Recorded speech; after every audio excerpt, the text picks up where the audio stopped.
Hi everyone, welcome to the channel. So question 8 तक हमने last lecture में discuss किया हुआ है। नेक्स्ट क्वेश्चन है हमारा question number 9। A broach is made with silver wire in the form of a circle with diameter 35 mm. The wire is also used in making 5 diameters, which divides the circle into 10 equal sectors. Find the total length of the silver wire required. And second part है हमारा the area of each sector of the brooch.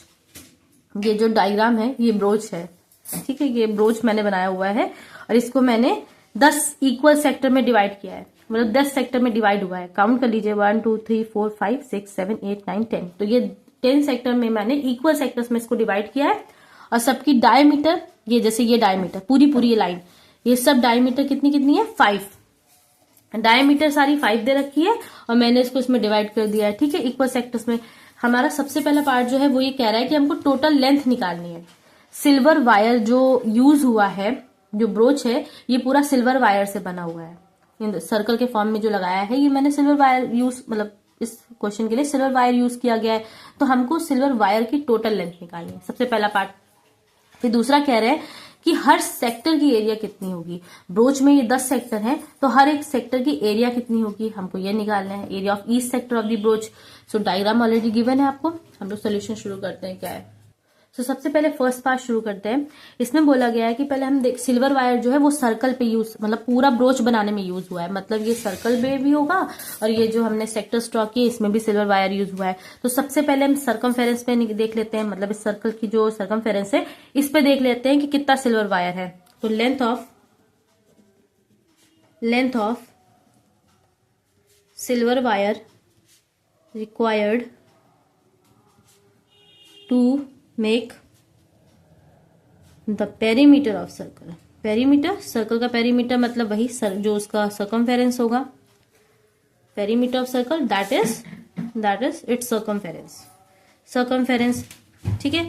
और circumference का formula क्या होता है 2πr, ठीक है। 2 रखा और पाई की वैल्यू कुछ भी रख सकते हैं आप, 3.14 रख लीजिए या 22.7 रख लीजिए, हम 22.7 रख देते हैं।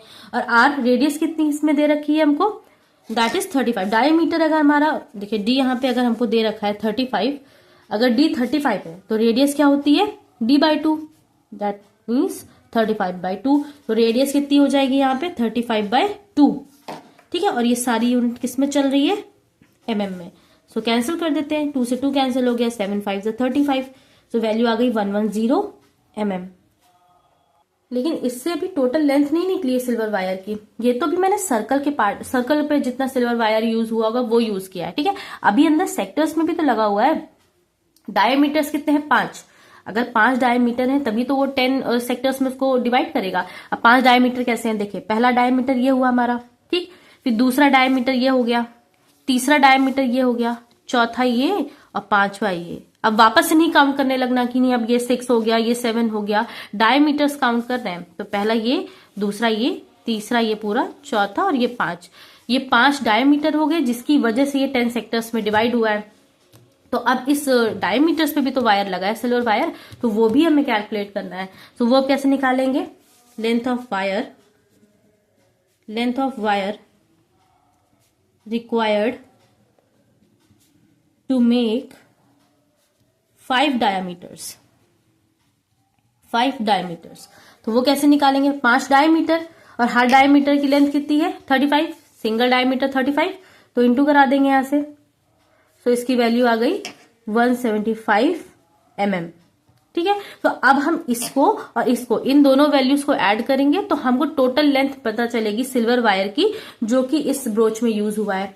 So total length of silver wire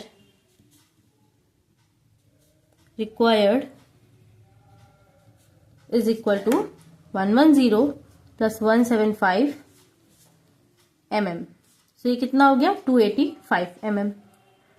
सो अब हमको ये पता चल गया है कि सिल्वर वायर कितना लगा होगा इस पूरे ब्रोच में, ठीक है, कितनी लेंथ रही होगी सिल्वर वायर की। सेकेंड पार्ट है, अब हमको एरिया निकालनी है हर सेक्टर की। ब्रोच में जितने भी सेक्टर्स हैं उनकी एरिया निकालनी है। तो सेकेंड पार्ट पे मूव कर। सो सेकेंड पार्ट है हमारा, सेक्टर निकालना है हर ब्रोच का, ठीक है। सो सबसे पहले एंगल निकाल लेते हैं क्योंकि भाई एंगल तो गिवन नहीं है। अब हमारे पास देखो एंगल कैसे निकालेंगे, सेक्टर का एंगल निकालना है ऑफ ईच ब्रोच, ठीक है, ईच ब्रोच के लिए निकालना है। तो हमारा ये क्या है, ये ब्रोच की शेप में, सर्कल के शेप में, और सर्कल का ये पूरा कितना होता है, ये पूरा अगर इसका एंगल देखेंगे तो टोटल कितना होता है 360 डिग्री होता है। कितने सेक्टर हुए, 10 सेक्टर्स हुए, तो डिवाइड बाय 10, 0 से 0 कैंसिल, तो हमारा कितना आ गया इसका एंगल, ये आ गया थीटा हमारा 36 डिग्री। और हमको एरिया निकालनी है। एरिया अगर हमको हर ब्रोच के लिए निकालना है तो हम कैसे निकालेंगे, area of each sector of the broach. और कितने सेक्टर हैं, 10 सेक्टर हैं।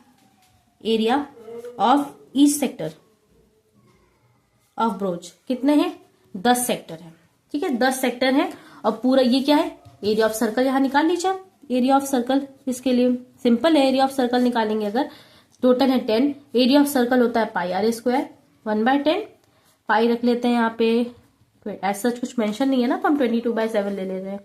और रेडियस हमारी कितनी है 35/2, कैंसिल कर लेते हैं। ठीक है, 7 5 35, 5 2 10, 2 से 11 टाइम्स में कैंसिल हो जाएगा। अब कुछ फर्दर कैंसिल नहीं होने वाला है इसमें, तो अब कैंसिल नहीं होगा। तो देखते हैं क्या क्या बचा है हमारे पास, 11 × 35, 11 × 35, और नीचे क्या है 2 2 4, तो ये 4 आ गया mm²। ठीक, तो अब हम यहाँ पे अगर देखेंगे, इन दोनों को मल्टीप्लाई करा देते हैं, ये हो जाएगा 385/4 mm²। तो हमें हर सेक्टर के लिए निकालना था। अब हमें पता है कि जो एक सेक्टर का होगा वही बाकी सेक्टर्स के लिए भी एरिया वही होगी, तो हमने सिंपली क्या किया है 1/10 कर दिया है, मतलब हमने हर एक सेक्टर के लिए निकाल लिया है। एक सेक्टर के लिए कितना होगा, और area of circle pi r square use किया है, तो हमें ये वैल्यू 385/4 mm² आ गई है। आई होप आपको ये क्वेश्चन क्लियर हो गया होगा। Thank you.